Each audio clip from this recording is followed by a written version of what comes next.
I think one of the funniest parts about this is stories like this is that like Elon Musk was a god to these people for the longest fucking time. Like hella tech bros love Elon Musk, okay? Until Elon Musk came for them. Shout out to Elon Musk, the ultimate swag champion of all time, for unveiling his latest invention, the Hyperloop, earlier this afternoon. The right have captivated the cancel culture narrative so aggressively that even though they are the ones who weaponize it, I think more frequently than the left, people still assume that the left is constantly in the canceling game. No, it's not true. Deplatforming does work. If it didn't work, the right wouldn't constantly cry about it. Hasan has been having a rough time dealing with Elon Musk's Twitter acquisition. It's almost like witnessing all the stages of grief right in front of my very own eyes. Let's watch. Oh, by the way, Elon Musk is in the building. The reason I acquired Twitter is because it is important for the future of civilization to have a common digital town square where a wide range of beliefs can be debated in a healthy manner without resorting to violence. There's currently great danger that social media will splinter into far right-wing and far left-wing echo chambers that generate more hate and divide our society. Hell yeah, brother. Get those fucking lefties, man. I'm a centrist and an Elon dick rider. I've always been. You guys know that. I don't think he has a weirdly shaped body. That's right, King. Love you, King. Please, don't ban me. You gotta love Hasan criticizing people for the weirdness of their body shape. Hasan, those in glass houses shouldn't throw stones. And honestly, what was even funny about that statement? And it's true, fragmenting social media into these little niches only further radicalizes the people on them. But maybe that's what you want. I think one of the funniest parts about this is stories like this is that like Elon Musk was a god to these people for the longest fucking time. Like hella tech bros love Elon Musk, okay? Until Elon Musk came for them. Shout out to Elon Musk, the ultimate swag champion of all time, for unveiling his latest invention, the Hyperloop, earlier this afternoon. Basically, the design is similar to a gun shooting a bullet through a tube, where the bullet happens to be going 800 miles per hour while carrying people. According to Musk, the Hyperloop will also be faster than a bullet train and at a fraction of the cost. Now, the serious question I have for Elon Musk is this. How do you have the time to come up with this when women are probably tossing their salads your way faster than you can say Hyperloop in every single corner? You're a designated genius, you're a good-looking dude, and you happen to be a fucking billionaire. I guess Hasan's glass house doesn't have any mirrors, because if it did, he would realize that he was the exact person that he was criticizing. Dude has completely wiped the bro tips days from his memory, even banning the phrase in his Twitch chat. I guess if he never has to see it again, it never existed. Imagine being this oblivious that you're a literal parody of your former self. Here's why things are not going to change that dramatically at Twitter. Because ultimately, this motherfucker still wants to make money. That's why when he came out of the gates swinging, the first thing he talked about was advertisers. What was the first thing Elon Musk said? He shook up the executive board, right? And that's always a problem. Volatility within the company, because you just like eliminated some of the top level executives, which by the way, I think a company can be run without all of those motherfuckers. Let's be real. A company cannot be run without the engineers, but a company like that can certainly run without the CEO. This reads more like your hopes and dreams rather than what's playing out. It's almost like you're hoping advertisers will force him to bend the knee.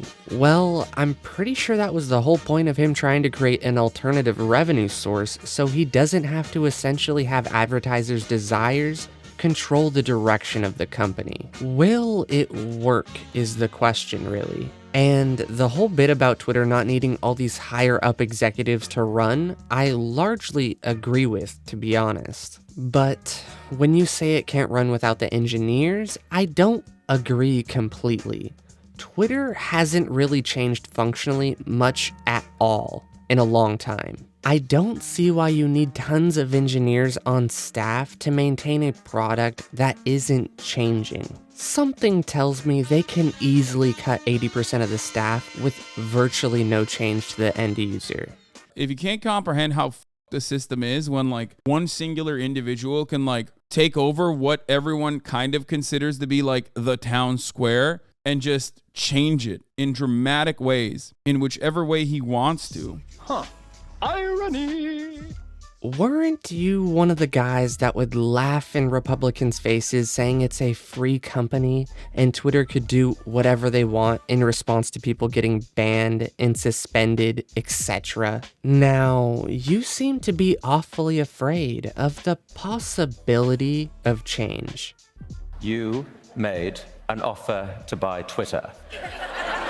Billionaire entrepreneur Elon Musk has been talking and tweeting about it since April. Well, I think it's very important for there to be an inclusive arena for free speech. Free speech as a concept is so funny. Absolutely no one actually believes it. Everyone misunderstands it. And to say that like free speech is supposed to be objective and free is also hilarious. It's directly motivated by whatever the Overton window looks like. Free speech in a country like the United States of America oftentimes simply just means, you know, if you're a whistleblower, you're going to jail. If you're truly speaking out against power and the preconceived hierarchy, the hierarchical powers, you're going to jail or you're going to be hurt. The cops are going to beat shit out of you. If you're a Black Lives Matter protester, cops are going to beat shit out of you. Free speech also means you just can say hate speech. That's it, without any sort of fucking consequences. That's usually what free speech is about. Let's be real. For a lot of people, like Elon Musk even, free speech is just like being transphobic, okay? Can I not be transphobic?